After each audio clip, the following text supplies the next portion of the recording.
When I walked into the courtroom, my mother rolled her eyes in disdain and my father kept his head down. Suddenly, the judge froze, leaned forward and whispered, "Wait, is that really her?"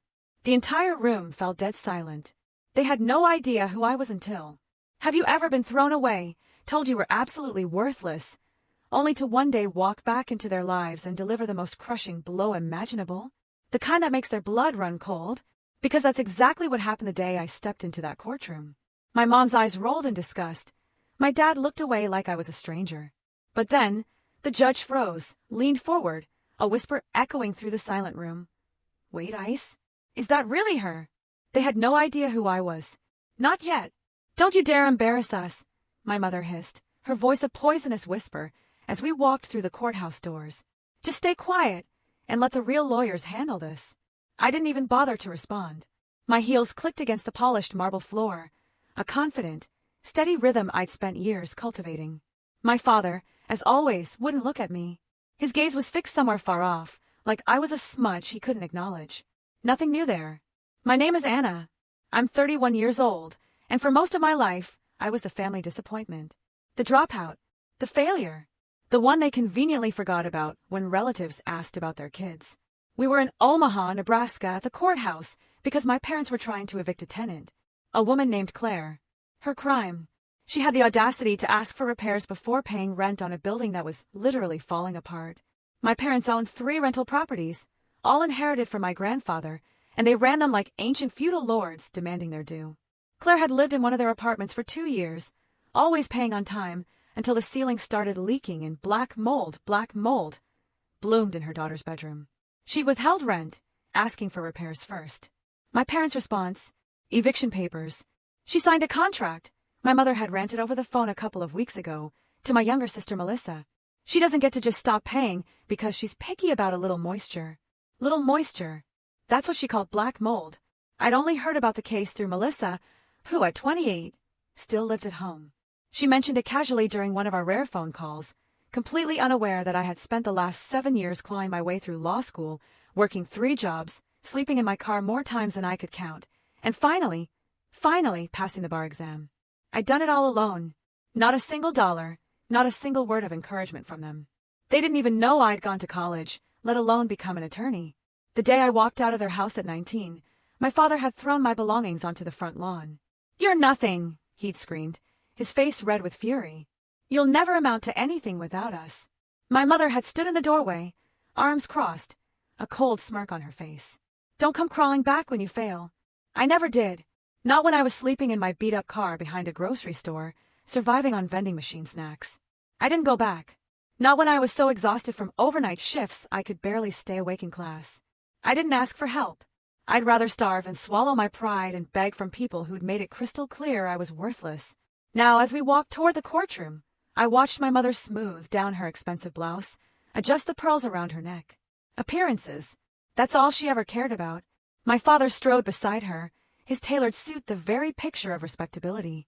They told everyone at their country club they only had one daughter, Melissa, the sweet receptionist at their dentist's office, the one who still let them control every aspect of her life.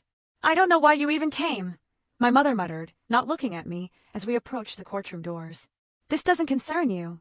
I smiled, a tiny, almost imperceptible smile. But I said nothing. Asterisk, let them think I'm just here to watch. Let them think I'm still the broken girl they threw away. Asterisk inside, the air was thick with tension. Claire sat at the defendant's table, her hands clasped tightly. She was a small woman, probably in her 40s, wearing a dress that had seen better days. Her eyes were red-rimmed, and the exhaustion was etched into every line of her face. This wasn't just about an apartment for her. This was about keeping a roof over her daughter's head.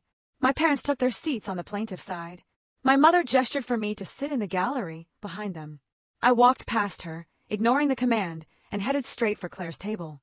I could feel my mother's eyes burning into my back, practically hear her mind racing, trying to figure out what the hell I was doing. "Excuse me," I said quietly to Claire. "I'm your attorney."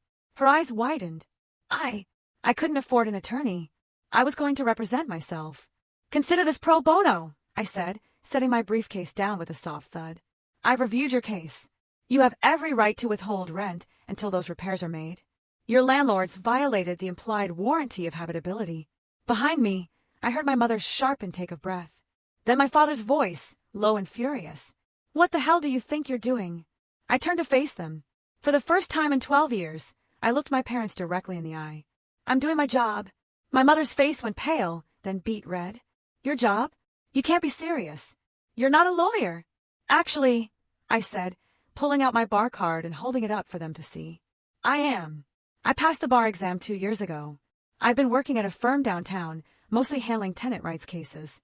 This is exactly my area of expertise." My father stood up, his hands clenched into fists. "This is ridiculous. You dropped out of community college. You're a homeless bum we threw out for being a waste of space." "I was homeless for a while, yes," I said calmly. "Thanks to you. But I worked my way through school. I graduated from college, then law school. I did it all without a single cent from you." The judge entered before my father could respond, and everyone scrambled to their seats.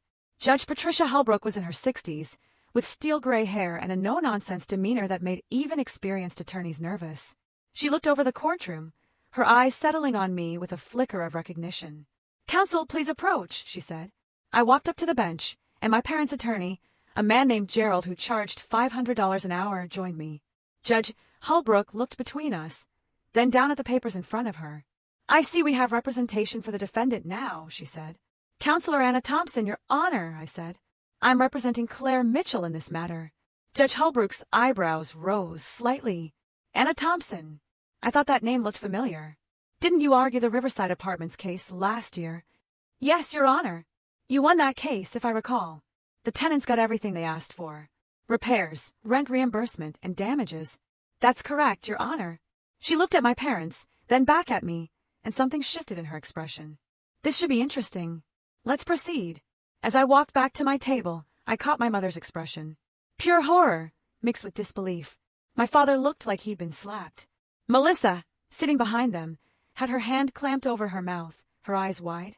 I sat down next to Claire, who was staring at me like I just walked on water. "Thank you," she whispered, tears in her eyes. "I don't know how to thank you." "Just tell the truth when you're asked questions," I said, a small, reassuring smile on my face. "That's all you need to do." Gerald stood up first, presenting my parents' case. He painted Claire as a difficult tenant, looking for excuses not to pay rent, making mountains out of molehills over minor maintenance issues. He showed photos of the apartment from years ago, pristine and clean. "The plaintiffs have always maintained their properties to the highest standards," Gerald said smoothly. "They are responsible landlords who simply want what they're owed, the rent that was agreed upon in a legally binding contract."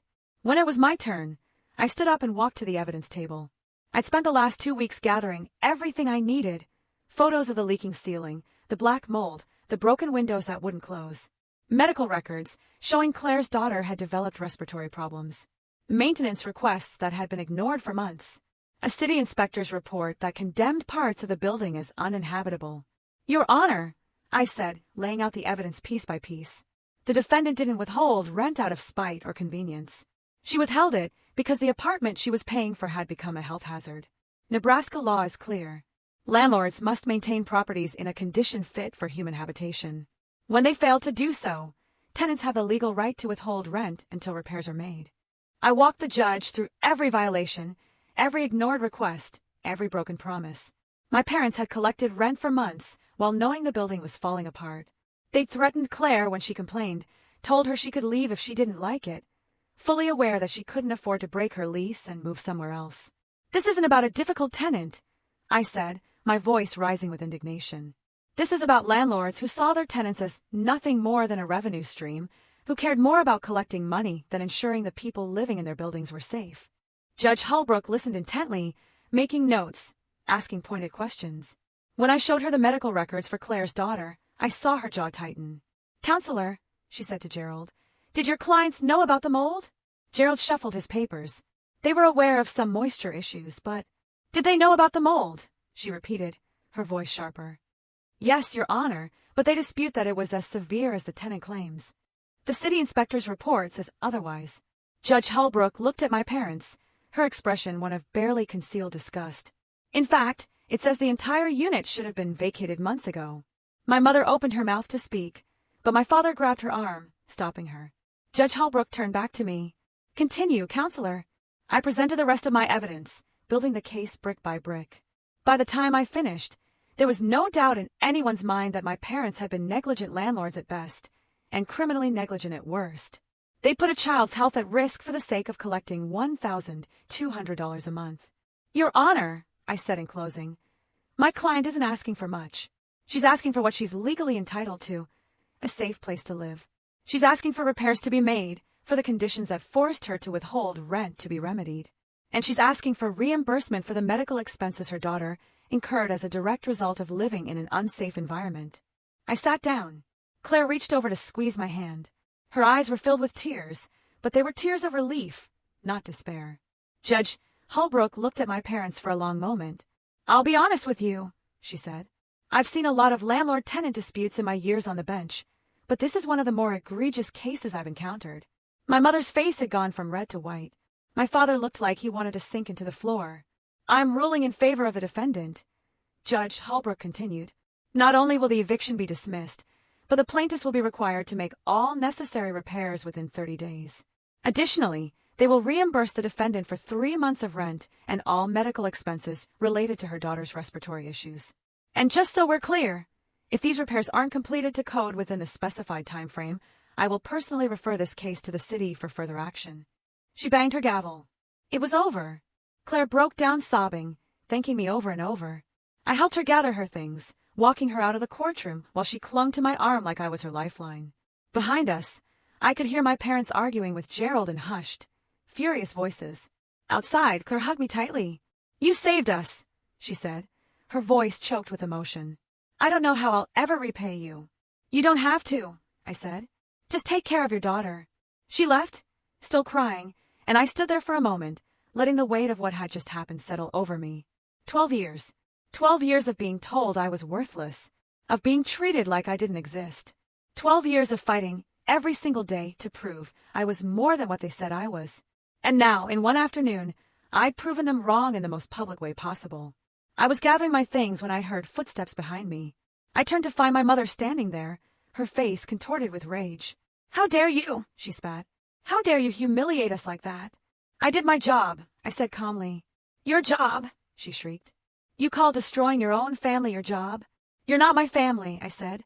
The words came out flat, emotionless. You stopped being my family the day you threw me out with nothing. My father appeared beside her, his face purple with anger. You ungrateful little. I'm not the one who should be ashamed here. I cut him off. You put a child's health at risk because you were too cheap to fix a leaking roof. You're lucky Judge Holbrook didn't refer you for criminal charges. We raised you, my mother cried, her voice cracking. We gave you everything. I laughed then, a bitter sound that echoed in the empty hallway. You gave me nothing. Everything I have I earned on my own. And you know what? I'm glad you threw me out. Because it taught me exactly who you are, people who care more about money and appearances than about doing what's right. I walked past them, my head held high, leaving them standing there in their expensive clothes, with their shattered pride.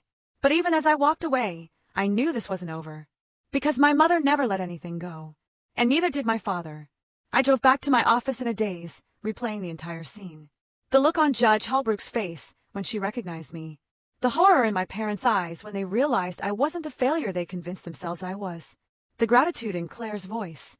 It all felt surreal, like I was watching someone else's life unfold. The firm I worked for, Kestrel and Associates, was in a renovated warehouse downtown. It wasn't fancy. Exposed brick walls, secondhand furniture, mismatched coffee mugs in the break room. But it was home. Diane Kestrel, the senior partner, had given me my first real break after I passed the bar exam. She'd seen something in me during the interview, something that made her willing to take a chance on a woman with no connections and a resume that listed lived in a car as gap year experience. I'd been there for 2 years, taking on cases bigger firms wouldn't touch. Tenant rights, workers' compensation, disability claims. The kind of law that didn't make anyone rich, but helped people who desperately needed it. Diane always said we were in the business of leveling playing fields, and I believed her. This job had given me purpose. It had shown me that everything I'd suffered through had been worth it if I could use it to help others. When I walked into the office, Diane was waiting in the conference room. She waved me over, and I could tell from her expression that she'd already heard about the courtroom victory. Word traveled fast in legal circles. You did good work today, she said as I sat down. Claire called me right after court. She was crying so hard I could barely understand her, but she wanted me to know what you did for her. I just presented the facts, I said. No. Diane shook her head. You gave her hope. You showed her that the system could work, that people like her don't have to just accept being trampled on. That's not nothing, Anna. I felt my throat tighten. Thank you. But we need to talk about something else. Diane's expression grew serious. Your parents. They're not going to let this go, are they? No, I admitted. They're not. Do you think they'll retaliate? I know they will. I thought about the look in my mother's eyes, the rage and humiliation. They'll try to discredit me, try to ruin my reputation. They have money and connections. They'll use both. Diane was quiet for a moment. We'll deal with it when it comes. But Anna, you need to be prepared. People like your parents, when they feel cornered, they can be dangerous. Not physically, necessarily, but they'll go after everything you've built. I know, I said, but I couldn't just stand by and watch them hurt people. Not anymore. I understand. And for what it's worth, I'm proud of you. What you did today took courage. After Diane left, I sat in the conference room alone, staring out the window at the Omaha skyline. The sun was setting, painting everything in shades of orange and gold. It was beautiful, but I couldn't shake the feeling that a storm was coming. My phone buzzed. A text from Melissa. * Mom and Dad are furious. They're talking about suing you. Please be careful. * I didn't respond. What was there to say? Of course they were furious. Of course they wanted revenge.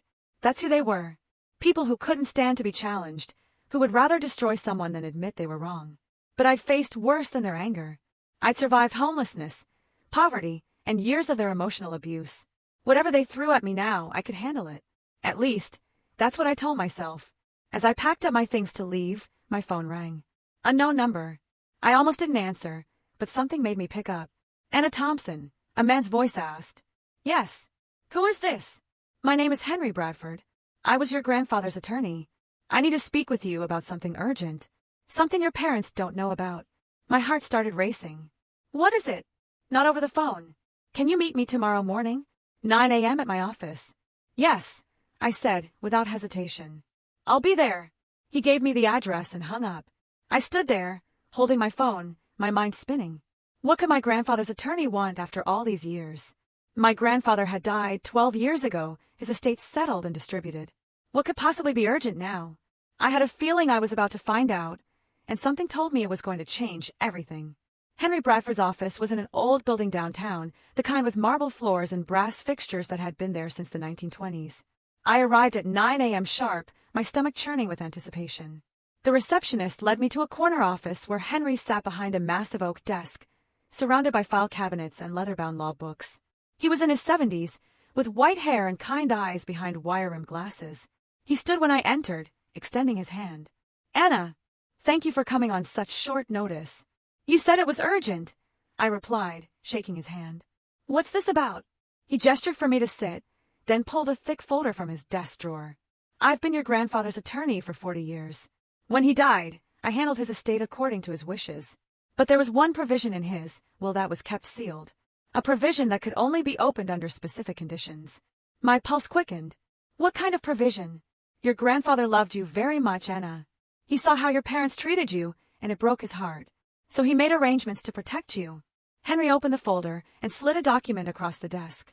He established a trust fund in your name. $50,000 to be released when you turned 30 or when you obtained a professional degree, whichever came first. I stared at the document, unable to speak. $50,000? It was more money than I'd ever had, more than I'd ever imagined having.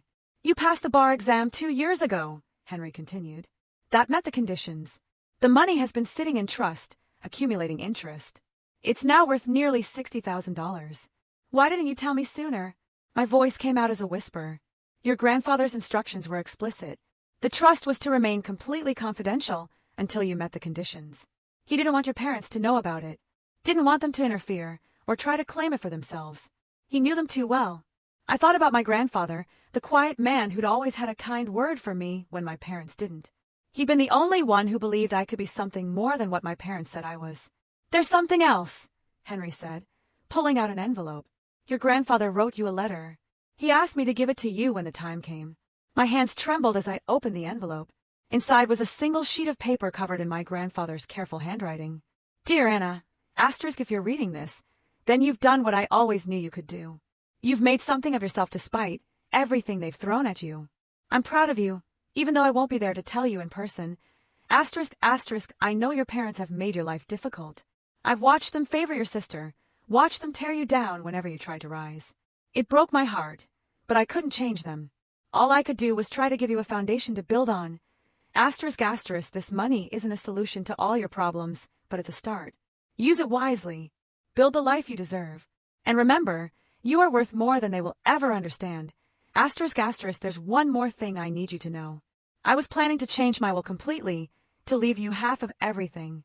Half the properties, half my savings. You deserved it more than they did, but I ran out of time. Be careful, Anna. Your parents are not good people. They care more about money than anything else, even family. Don't let them destroy you. You're stronger than they are. Asterisk, love always, Grandpa. Tears streamed down my face as I read the letter. My grandfather had wanted to give me more. He'd been planning to change his will to make sure I was truly taken care of. But he died before he could do it. There's something else you should know, Henry said gently. The week before your grandfather died, your mother came to see me. She was asking questions about his will, about whether he'd made any recent changes. I didn't tell her anything, of course, attorney-client privilege, but she was very persistent, very concerned about the estate. A chill ran down my spine. You think she knew he was planning to change the will? I can't say for certain, but the timing was suspicious. Your grandfather was in perfect health one week, and the next week he was dead. Heart failure, they said. But he just had a physical exam, and his doctor told him he had the heart of a man 20 years younger. What are you saying? Henry leaned back in his chair, choosing his words carefully. I'm saying that when someone stands to lose a significant inheritance, they might do things they wouldn't otherwise do. I'm saying that your grandfather's death was very convenient for your parents. And I'm saying that if you look closely at the circumstances, you might find some questions that were never properly answered. My mind was reeling. Was he suggesting what I thought he was suggesting? That my parents had something to do with my grandfather's death? I have no proof, Henry continued. Just an old lawyer's suspicions. But I thought you should know, especially now that you've gone up against them in court. They've shown you what they're capable of when their money is threatened. Imagine what they might do if the stakes were even higher. I left Henry's office in a daze, clutching the folder with the trust documents and my grandfather's letter. $60,000. It was enough to pay off the student loans I was still chipping away at. Enough to have a real emergency fund. Enough to finally breathe. But all I could think about was Henry's words. Your grandfather's death was very convenient for your parents. I drove to the public library and spent the next 3 hours digging through old newspaper archives. I found my grandfather's obituary, brief and respectful, died peacefully at home, surrounded by family. But there was another article, smaller, from a week later. A letter to the editor from my grandfather's longtime physician, Dr. Russell Hayes, expressing shock at the sudden death of a patient he'd just examined and declared healthy. I found Dr. Hayes' contact information and called his office. He retired 5 years ago, but the receptionist gave me his home number. When I called, he answered on the third ring. Dr. Hayes, my name is Anna Thompson. I'm calling about my grandfather, James Thompson. You were his doctor. There was a pause. James Thompson. Yes, I remember him. A good man. His death was such a shock. Can I ask you something? You wrote a letter to the newspaper, saying you were surprised by his death. Why? Another pause. Longer this time. Are you asking as his granddaughter, or in some other capacity? I'm an attorney, I said, my voice steady. And I have reason to believe there might have been something suspicious about his death. Meet me at Elmwood Park in an hour, Dr. Hayes said. There's something you need to know. Dr. Hayes was sitting on a bench near the pond when I arrived, feeding breadcrumbs to the ducks. He was in his 80s now, with stooped shoulders and liver-spotted hands, but his eyes were sharp and alert. Thank you for meeting me, I said, sitting beside him. He didn't look at me, just kept tossing breadcrumbs. I've carried this guilt for 12 years. Maybe it's time to let it go. What guilt? Your grandfather came to see me 2 days before he died. He was concerned about some symptoms he'd been having. Nausea, dizziness, tingling in his extremities. I ran some tests, but the results wouldn't be back for a week. I told him it was probably nothing. Maybe a virus. I sent him home. What were the test results? They showed elevated levels of digoxin in his blood.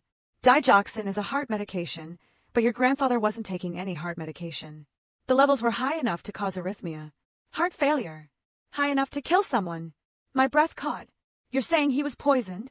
I'm saying that someone gave him digoxin, probably in his food or drink, over several days. By the time the test results came back, he was already dead. I went to the police, but they said there wasn't enough evidence to open an investigation. The medical examiner ruled it natural causes, heart failure. They said the digoxin in his system could have been a false positive or a residue from some other medication. Without an autopsy showing clear poisoning, they wouldn't pursue it. Why didn't you push harder? Dr. Hayes finally looked at me, and I saw shame in his eyes. Your father came to see me. He said the family wanted to remember James peacefully, without the trauma of an investigation. He said it would destroy your grandmother to think someone had hurt him. And he offered me money, a lot of money, to let it go, to accept the medical examiner's ruling and move on. You took the money. To my eternal shame, yes. I was 3 years from retirement, and my wife had just been diagnosed with cancer. We needed the money for her treatment. So I told myself it was probably nothing, that I was seeing conspiracies where there were none. I let them bury your grandfather without answers. I felt sick. My father had bribed Dr. Hayes to stay quiet about evidence of poisoning, which meant he knew exactly what had killed my grandfather. Which meant he'd either done it himself, or helped cover it up. Dr. Hayes, would you be willing to testify to this?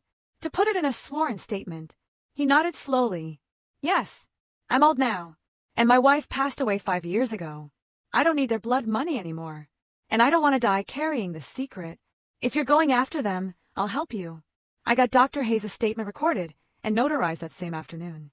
Then I went straight to the district attorney's office. The DA, a sharp woman named Catherine Morris, listened to everything I had to say. She looked at the documents, read Dr. Hayes' statement, and leaned back in her chair.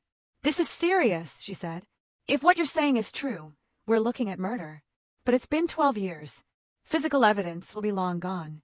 We'd need more than just elevated digoxin levels and a doctor's suspicions. What about motive? I asked.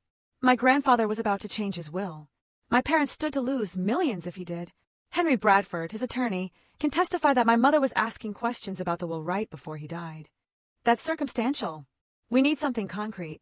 Bank records, showing they were in financial trouble. Proof they purchased digoxin. Witnesses who saw them administering it. Something. I left the DA's office feeling frustrated. I had enough to raise suspicions, but not enough to prove anything. My parents had covered their tracks well. But then I remembered something. When I was younger, before everything fell apart, my mother kept meticulous records of everything. She had files for every receipt, every bill, every transaction. She was obsessed with documentation, with having proof of everything. And if she was that obsessive 12 years ago, I called Melissa. We hadn't spoken since the courthouse, and I wasn't sure she'd answer. But she did on the 4th ring. Anna, she said quietly, I need your help with something. I can't. Mom and Dad are furious about the court case. They've forbidden me to talk to you. Melissa, I think they killed Grandpa. Silence on the other end. Then a shaky, what? I told her everything. The trust fund, Henry's suspicions, Dr. Hayes' statement about the digoxin poisoning. I told her about my grandfather's plans to change his will, about my mother's suspicious visit to Henry's office, about the bribe to Dr. Hayes. That's impossible, Melissa said, but her voice wavered. They wouldn't. They couldn't. They put a child's health at risk to save money on repairs, I said. They threw me out onto the street when I was 19. They sued me for emotional distress when I stood up to them. What makes you think they're above murder? But Grandpa, he was their father. He was also worth $2 million. I countered, my voice flat. And they were about to lose half of it. Melissa was quiet for a long time. Then she said, What do you need from me? Mom keeps records, right? Financial documents, receipts, everything. Does she still have files from 12 years ago? Yes. She keeps everything in the storage room in the basement. It's all organized by year. I need you to look for anything from the months before Grandpa died. Bank statements, credit card bills, pharmacy receipts, anything that might show they were in financial trouble or that they purchased digoxin. Anna, I can't just go through their private files. Yes, you can. Because if I'm right, they murdered our grandfather for money. And they've spent the last 12 years living off that blood money while letting everyone think he died naturally. Don't you want to know the truth? Another long silence. Then, I'll look. But Anna, if I find something, if this is real, what happens to them? They go to prison, I said simply. For the rest of their lives. And what happens to me? I didn't have an answer for that. Because if my parents went to prison for murder, Melissa would be left alone. The golden child, the favorite, the one they'd spent their lives protecting and spoiling. She'd have nothing. No family, no support, no illusions left about who her parents really were. I'm sorry, I said finally, But the truth matters more than comfort. I'll call you tomorrow, Melissa said and hung up. I sat in my car outside the DA's office, staring at my phone. I just asked my sister to betray our parents, to help me send them to prison. Part of me felt guilty about it, but a larger part felt nothing but cold determination. Because if they'd really killed my grandfather, they deserved whatever happened to them. The next 24 hours were the longest of my life. I couldn't sleep, couldn't focus on work. I kept imagining what Melissa might find, kept playing out scenarios in my head. What if there was proof? What if there wasn't? What if Melissa changed her mind and told our parents what I was doing? But the next evening, Melissa called. I found something, she said, her voice shaking. Anna, I found something bad. We met at a coffee shop on the edge of town, far from anywhere our parents might see us. Melissa looked terrible, pale and hollow-eyed, like she hadn't slept either. She sat across from me and slid a folder across the table with trembling hands. I went through everything, she said. Bank statements, credit card bills, all of it. And I found these. I opened the folder. Inside were copies of credit card statements from the 3 months before my grandfather died. There were charges to pharmacies, medical supply companies, online retailers. Melissa had highlighted several entries in yellow. This one, she pointed to a charge from an online pharmacy, is for Digitalis purpureus seeds. That's foxglove. It contains digoxin naturally. You can extract it if you know how. My heart pounded. They bought the poison. That's not all. She pulled out more papers. Look at these bank statements. 2 months before Grandpa died, their checking account was overdrawn by $30,000. They had maxed out 3 credit cards. They were drowning in debt. I stared at the numbers. My parents had been nearly bankrupt. They'd made bad investments, overspent, run themselves into a financial hole. And then, conveniently, my grandfather died. And they inherited everything. There's more, Melissa said quietly. She pulled out a small notebook. I found this hidden in Mom's desk drawer. It's her handwriting. I opened the notebook. The first few pages were ordinary, grocery lists, appointment reminders, nothing unusual. But then I found a page dated 3 weeks before my grandfather's death. *J says he's changing the will. Giving half to Anna. Can't let that happen. We'll lose everything. Need to act fast. My hands shook as I turned the page. Research shows digoxin hard to detect. Natural compound. Could look like heart failure. J takes tea every morning. Easy to add to tea. The next entries were dosage calculations, research notes about how much digoxin would be needed to cause heart failure without being immediately obvious. The final entry was dated the day after my grandfather died. It's done. Doctor said heart failure. No one suspects. We're safe. Properties are ours. I looked up at Melissa. She was crying silently, tears streaming down her face. She killed him, Melissa whispered. Mom killed Grandpa. She planned it. She researched it. She did it. And Dad must have known. He helped cover it up. I carefully photographed every page with my phone, then looked at Melissa. Are you willing to testify to where you found these? To confirm this is your mother's handwriting? She nodded, wiping her eyes. I have to. I can't protect them anymore. Not after this. Grandpa was good to us. He loved us. And they killed him for money. Melissa, once we take this to the police, there's no going back. They'll be arrested. They'll go to trial. Everything will come out. I know. Her voice was small but steady. But it's the right thing to do. You taught me that. In the courtroom, when you stood up for Claire. You showed me what it means to do the right thing, even when it's hard. Even when it costs you something. I reached across the table and squeezed her hand. Thank you. I know this isn't easy. Nothing about this is easy, she said. But Grandpa deserves justice. And you deserve better than what they did to you. I'm sorry it took me so long to see that. We went to the police station together. Catherine Morris, the DA, was called in even though it was after hours. We laid out everything. The trust fund, Dr. Hayes' statement, the financial records, the notebook. Catherine's expression grew darker with each piece of evidence. This is enough, she said. Finally, we can get a warrant. We'll arrest them tonight. Tonight. Melissa's voice cracked.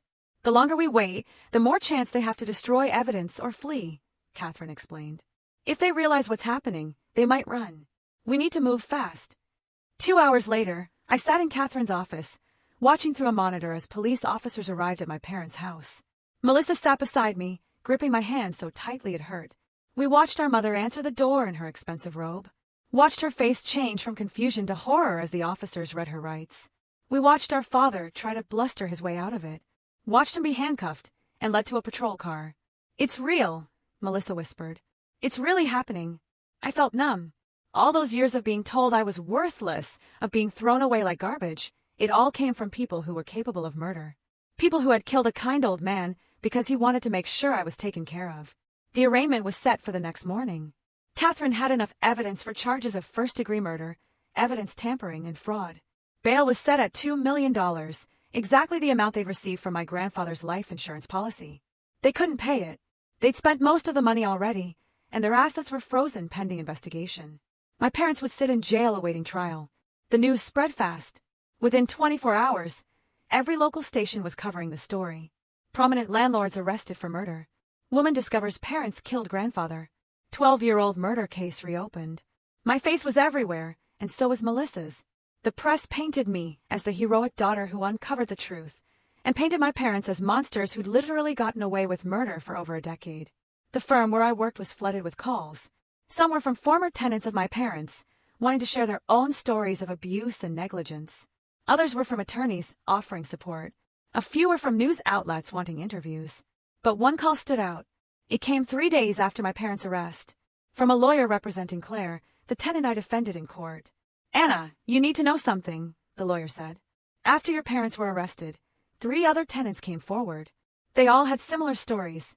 Unsafe conditions, threats, intimidation. But one of them, a man named Thomas, said your father threatened him last year. Told him if he didn't drop his complaints about a broken furnace, he'd end up like your grandfather. Thomas thought it was just a figure of speech, but now, I finished for him." "Exactly. Thomas is willing to testify. This could strengthen the prosecution's case even more." I thanked the lawyer and hung up. My father had practically admitted to murder, had used my grandfather's death as a threat. The arrogance of it, the absolute certainty that they'd gotten away with it and would never be caught. It made me sick. That evening, Melissa and I met at my apartment. She'd moved out of our parents' house, was staying with a friend while she figured out her next steps. She looked lost and broken, but there was something else in her eyes, too. A kind of clarity she'd never had before. "I keep thinking about all the signs I missed," she said, her voice quiet. "Or maybe didn't want to see. The way they talked about Grandpa after he died, like they were relieved more than sad. The way they spent money so freely right after the inheritance came through. How they always discouraged me from asking questions about his death. You were young," I said, "and they were your parents. You trusted them. I shouldn't have. I should have questioned things. Should have stood up for you when they kicked you out. Should have done a lot of things differently." She looked at me with tears in her eyes. "Can you forgive me?" "There's nothing to forgive," I said. "You were caught in their web too, just in a different way. They manipulated you, used you. But you broke free. That's what matters." She nodded, wiping her eyes. "What happens now?" "Now we wait for trial. We testify. We make sure they never hurt anyone else again. And after that," I thought about it. "After the trial, after justice was served, what would be left? Melissa and I would have each other, but we'd never have a family the way other people did. We'd never have parents we could trust. Holidays without ghosts. A past we could look back on without flinching. But maybe that was okay. Maybe we could build something new, something better. Maybe we could be the family we'd never had. After that," I said, "we figure out how to move forward together." Melissa smiled, a fragile but genuine smile. "Together," she repeated. Outside my apartment window, the sun was setting over Omaha. Tomorrow would bring more headlines, more questions, more pain to process. But tonight, sitting with my sister, I felt something I hadn't felt in years. I felt like maybe, finally, things were going to be okay. The trial began 6 months later in a courtroom packed with reporters, former tenants, and curious onlookers. I sat in the front row with Melissa, both of us dressed in dark, conservative suits. Across the aisle, my parents sat with their attorney, a desperate-looking man named Frank, who'd taken their case because no one else would. My mother looked nothing like the polished woman who'd walked into the courthouse 6 months ago. Her hair had gone gray, her expensive clothes replaced with an orange jumpsuit. She'd aged a decade in jail. My father sat hunched beside her, defeated before the trial even started. Judge Holbrook presided, the same judge who'd ruled in Claire's favor. When she saw me, she gave a slight nod of acknowledgement. I nodded back. The prosecution's case was devastating. Catherine Morris laid out the evidence piece by piece, building an undeniable narrative of greed, premeditation, and murder. She presented the financial records, showing my parents' desperate situation. She showed the notebook with my mother's handwriting, her research into digoxin, her cold calculation of dosages and methods. Dr. Hayes testified about the elevated digoxin levels, about my father's bribe to keep him quiet. His voice shook as he admitted his complicity, as he apologized for staying silent for so long. Several jurors wiped their eyes as he spoke. Henry Bradford, my grandfather's attorney, testified about my mother's suspicious visit, about her questions regarding the will. He explained how my grandfather had planned to change everything, to give me half his estate, to ensure I was protected. He read my grandfather's final wishes aloud, and my throat tightened, hearing those words again. Thomas, the former tenant, took the stand and recounted my father's threat. He said if I didn't shut up about the furnace, I'd end up like his father-in-law. I thought he was just being dramatic. Now I know he was confessing. When it was time for Melissa to testify, she walked to the stand with her head held high. She looked directly at our parents as she swore to tell the truth. Please describe what you found in your mother's desk, Catherine said. Melissa's voice was steady. I found a notebook in her handwriting. It detailed plans to poison my grandfather with digoxin extracted from foxglove seeds. It included dosage calculations and notes about how to administer it without detection. The final entry stated that it was done, that he died as planned, and that they were safe. My mother's attorney tried to object, tried to claim the notebook could have been planted or forged, but handwriting experts had already confirmed it was my mother's writing. There was no disputing it. Why did you come forward with this evidence? Catherine asked. Melissa looked at me, then back at the jury. Because my grandfather was a good man who loved us. He didn't deserve to die for money. And my sister didn't deserve to be thrown away like garbage because our parents were greedy. The truth matters, more than protecting people who don't deserve protection. My mother started crying then, loud, theatrical sobs. But no one in that courtroom had sympathy for her. The jury's faces were stone. When it was my turn to testify, I walked to the stand feeling strangely calm. I'd been preparing for this moment for months. But now that it was here, I felt detached, like I was watching myself from a distance. Catherine asked me to describe my relationship with my parents, and I told the truth. All of it. The favoritism, the abuse, the day they threw me out, the years of homelessness and struggle, the way they tried to destroy my career when I dared to stand up to them. Why do you think they treated you this way? Catherine asked. Because I represented something they couldn't control, I said. Because my grandfather loved me, and they couldn't stand that. Because if they acknowledged my worth, they'd have to confront their own cruelty. It was easier to pretend I was worthless than to admit they'd failed as parents. My mother's attorney cross-examined me, trying to paint me as vindictive, as someone with an axe to grind. Isn't it true that you've hated your parents for years? That you've wanted revenge since they kicked you out? I didn't hate them, I said. I was hurt. There's a difference. And I didn't want revenge. I wanted justice. For their tenant, for my grandfather, for all the people they'd hurt. If that happened to bring consequences down on them, that's because of their choices, not mine. But you benefit from this, don't you? If they're convicted, you inherit everything. I don't want their money, I said. And I meant it. I never did. I built my own life without them. The inheritance can go to their victims, the tenants they abused, the people they hurt. I just want them held accountable. The prosecution rested, and Frank tried to mount a defense. He called character witnesses who testified that my parents were upstanding citizens, generous donors to charity, pillars of the community. But it all rang hollow against the mountain of evidence. When my mother took the stand in her own defense, she claimed the notebook was just dark fiction, that she'd been writing a crime novel, and those were story notes. No one believed her. The trial lasted 3 weeks. When closing arguments came, Catherine stood before the jury and said simply, "They murdered a kind man in cold blood for money. They poisoned him slowly, watched him suffer, and felt no remorse. They've spent 12 years, living off blood money while his granddaughter slept in her car. Justice demands a verdict of guilty." The jury deliberated for 4 hours. When they returned, the forewoman stood. "On the count of first-degree murder, how do you find?" "Guilty." My mother collapsed, wailing. My father sat motionless, staring at nothing. "On the count of evidence tampering, how do you find?" "Guilty." "On the count of fraud?" "Guilty." Judge Holbrook set sentencing for 2 weeks later. As the bailiffs led my parents away, my mother turned and looked at me. There was hate in her eyes, pure and undiluted. I looked back at her and felt nothing. Sentencing day arrived, cold and gray, matching the somber mood in the courtroom. Judge Holbrook looked down at my parents with an expression of profound disappointment. "I've been on the bench for 27 years, she said. "I've seen every kind of crime, every kind of criminal, but what you did stands out for its sheer callousness. You murdered your own father, your children's grandfather, for money. You calculated the dosage, administered the poison, and watched him die. And then you spent 12 years living comfortably off his estate while your daughter, the one he wanted to protect, struggled to survive. My mother tried to speak, but Judge Holbrook held up her hand. You had every advantage, money, education, opportunity. And you used all of it to hurt people. Your tenants lived in squalor while you collected rent. Your daughter was thrown out to fend for herself. And your father, a good man by all accounts, was murdered in his own home. The law requires me to sentence you, but I can tell you that no sentence will ever be enough for what you've done. She looked at the papers in front of her. On the count of first-degree murder, I sentence you each to life in prison without the possibility of parole. On the counts of evidence tampering and fraud, I sentence you each to an additional 15 years, to run consecutively. You will spend the rest of your lives behind bars, and that is far less than you deserve. The gavel came down with finality. My mother screamed, a sound of pure anguish that echoed through the courtroom. My father sat silent, tears streaming down his face. As they were led away, my mother turned to me one last time. I hope you're satisfied, she spat. You've destroyed this family. No, I said clearly, standing up so she could hear me.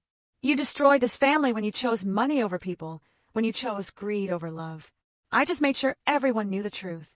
She was dragged away, still screaming, and the courtroom erupted in noise. Reporters shouted questions. Former tenants cheered. Melissa grabbed my hand and squeezed it tight. Outside the courthouse, Catherine Morris held a press conference. Today, justice was served for James Thompson and for all the victims of Helen and Robert Thompson's greed. This case demonstrates that no one is above the law, that wealth and status cannot protect you when you commit crimes.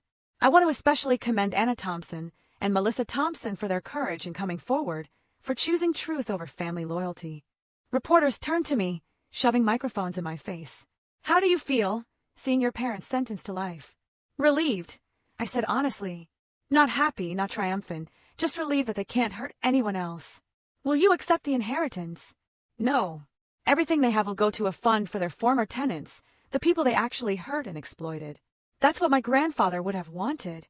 What's next for you? I thought about it. I'm going to keep doing what I've been doing.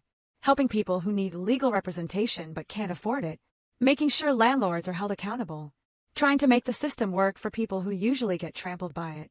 That night, Melissa and I went to my grandfather's grave. We hadn't been there together since the funeral 12 years ago. The headstone was simple. Asterisk James Thompson, beloved father and grandfather. 1940-2013. Asterisk, we got them, Grandpa. Melissa said softly, kneeling by the stone. They're going to pay for what they did to you. I knelt beside her. I'm sorry it took so long. I'm sorry you didn't get to see me become an attorney. Didn't get to see me prove them wrong. But I hope you know I never forgot what you told me.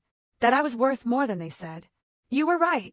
We sat there for a while in silence, the cold wind rustling through the bare trees. Finally, Melissa spoke. What happens to us now? We're orphans in a way. No parents, no family except each other. We build something new, I said. Something better. We become the family we never had. I'd like that. She smiled, a real smile this time. You know, I've been thinking about going back to school. Maybe becoming a paralegal. Working with you at the firm. Diane would love that. We're always short-staffed. It's strange, Melissa said. I spent my whole life trying to be what they wanted, the perfect daughter, the obedient one. And it was all for nothing. They didn't really love me. They just loved that I was easy to control. They were incapable of real love, I said. That was their failing, not yours. And not mine. We deserve better parents. Grandpa knew that. We left flowers on the grave. Violets, his favorite. As we walked back to the car, I felt something shift inside me. The anger that had driven me for so long. The need for vindication. The burning desire to prove myself. It was fading. Not gone entirely, but quieter now. Manageable. Anna, Melissa said as we drove away. Thank you for not giving up. For fighting. For showing me what courage looks like. You showed courage too, I said. Coming forward with that evidence. Testifying against them. That took strength I'm not sure I would have had in your position. We were both strong, she said. Just in different ways. But we're stronger together. I smiled. Yeah, we are. The road ahead was long, but for the first time in my life, I wasn't facing it alone. And that made all the difference. 3 months after the sentencing, I stood in the conference room at Kestrel and Associates, looking at the faces of 23 former tenants of my parents' properties. They'd all come at my invitation to learn about the restitution fund that had been established. The court has ordered the liquidation of all assets belonging to Helen and Robert Thompson, I explained. The 3 rental properties have been sold, personal assets, investments, everything. After legal fees and court costs, there's approximately $1.8 million remaining. That money will be divided among all verified victims, tenants who suffered due to unsafe living conditions, people who paid medical bills because of their negligence, anyone who was harmed by their actions. Claire, the woman whose case had started everything, raised her hand. How much will each person get? It depends on the severity of harm and documentation of damages, I said. But we estimate between $30,000 and $70,000 per person. Some will get more if they can prove significant medical expenses or ongoing health issues. A man in the back stood up. That money should go to you. You're the one who brought them down. You sacrificed everything to get justice. I shook my head. I didn't do this for money. I did it because it was right. This money belongs to the people they hurt. I have my grandfather's trust fund. That's more than enough. The meeting continued for another hour, with people sharing their stories, crying, hugging each other. These were people who had been victimized and silenced, who thought no one cared about their suffering. Now they were being heard, being compensated, being vindicated. After everyone left, Diane came into the conference room. That was a good thing you did. A lot of lawyers would have taken a hefty portion as fees. I'm not interested in profiting from my parents' crimes, I said. Besides, I have enough. The trust fund paid off my loans and gave me a cushion. I don't need more. Speaking of which, Diane said, I have a proposition for you. I'm getting older, thinking about retirement in a few years. I'd like you to consider becoming a partner, eventually taking over the firm entirely. I stared at her. Are you serious? Completely. You're the best attorney I've ever trained. You care about the clients. You fight like hell. And you understand what it's like to be powerless. This firm needs someone like that at the helm. I don't know what to say. Say yes. Diane smiled. Think about it. We can discuss details later. That evening, I met Melissa for dinner at a quiet restaurant downtown. She'd started classes at the community college, working toward a paralegal certificate. She looked healthier than I'd seen her in years, with color in her cheeks and light in her eyes. How was your day? She asked. Surreal, I admitted. I distributed almost $2 million to people our parents victimized, and Diane offered to make me a partner in the firm. Melissa's eyes widened. That's incredible. Are you going to accept? I think so. It feels right, you know. Like everything I went through led to this. Grandpa would be proud, she said softly. You became exactly who he knew you could be. We ordered our food and talked about normal things. Her classes, my cases, whether we should adopt a cat for my apartment. It felt strange and wonderful to have a normal conversation with my sister, to have a relationship not poisoned by our parents' manipulation.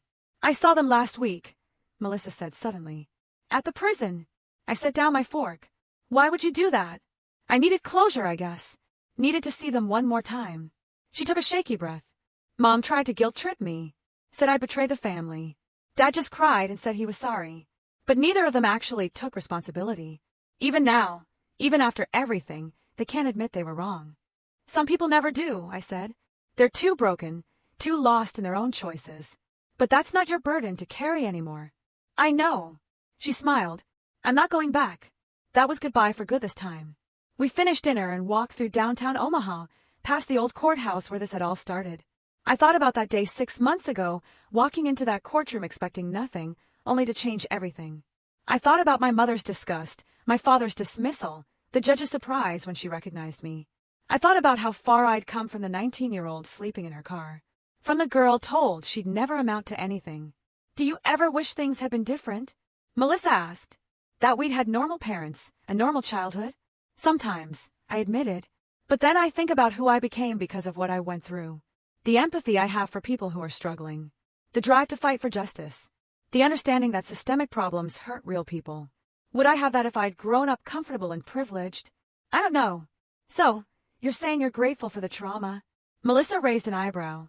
I laughed. No. I'm saying I'm grateful for who I became in spite of it. There is a difference. We stopped at a coffee shop, the same one where Melissa had first shown me the evidence of our grandfather's murder. So much had changed since that day. So much had been revealed, destroyed, rebuilt. I have something for you, Melissa said, pulling an envelope from her purse. I've been holding on to this. It's another letter from Grandpa. Henry Bradford gave it to me after the trial. He said Grandpa wanted you to have it when everything was settled. My hands trembled as I opened the envelope. Dear Anna, asterisk if you're reading this, then you've uncovered the truth about my death. I suspected your parents might try something. I saw the way they looked at my estate, the calculations in their eyes. That's why I made sure to leave evidence, to give you tools to find justice if something happened to me. Asterisk asterisk, I'm so proud of you. Not just for your accomplishments, but for your character. You have a strength they'll never understand, a moral compass they lack entirely. Use it well. Help people who can't help themselves. Be the person I always knew you were. Asterisk asterisk, and remember, the best revenge is living well. Building a life they said you couldn't have. Becoming someone they said you could never be. You've already won, Anna. Everything else is just making sure they face consequences. You are loved. You are worthy. You are enough. Always. Asterisk. Grandpa tears streamed down my face as I finished reading. Melissa reached across the table and squeezed my hand. He knew, I whispered. He knew what they might do, and he still tried to protect me even after death. He loved you, Melissa said. Really loved you. The way parents should. I folded the letter carefully and put it in my pocket, right over my heart. I'm going to keep fighting, I said. For people like Claire, like all those tenants, like everyone who gets trampled by people with power and money. That's how I'll honor him. And I'll help you, Melissa said. Once I get my certificate, I'll be right there with you. We'll be a team. I smiled through my tears. A team. I like that. My parents spent their remaining years in separate prisons. Their legacy, one of greed, murder, and cruelty. My mother died of a stroke 4 years into her sentence, bitter and unrepentant until the end. My father lived longer, spending his days in the prison library, supposedly trying to understand where he'd gone wrong. But according to Melissa, who visited him once before his death, he never truly grasped it. He died believing he'd been unlucky, that he'd gotten caught rather than done wrong. Some people, I learned, are incapable of genuine remorse. The tenants they victimized used their restitution to rebuild their lives. Claire sent her daughter to college. Thomas finally got the medical treatment he needed. And 3 families were able to buy their first homes. Their suffering hadn't been erased, but at least it had been acknowledged and compensated. As for me, I became a partner at Kestrel and Associates and eventually took over when Diane retired. Melissa worked beside me, a brilliant paralegal who understood our clients because she felt powerless herself. We built something good from the ashes of our broken family. I never married, never had children of my own. My family was the people I helped, the justice I fought for, and the sister who'd found her courage when it mattered most. And sometimes, late at night in my office, I'd take out my grandfather's letters and remember that the best revenge isn't destruction. It's becoming everything they said you couldn't be, and using that success to help others they would have crushed. I'd built a life from nothing, proved my worth without their approval, and ensured they faced consequences for their crimes. In the end, that was victory enough. What a journey, right? It was painful, satisfying, and utterly surreal. I'm curious, after hearing all this, what part of my story hit you the hardest? And if you were in my shoes, would you have been able to make the same choices? Let me know in the comments below.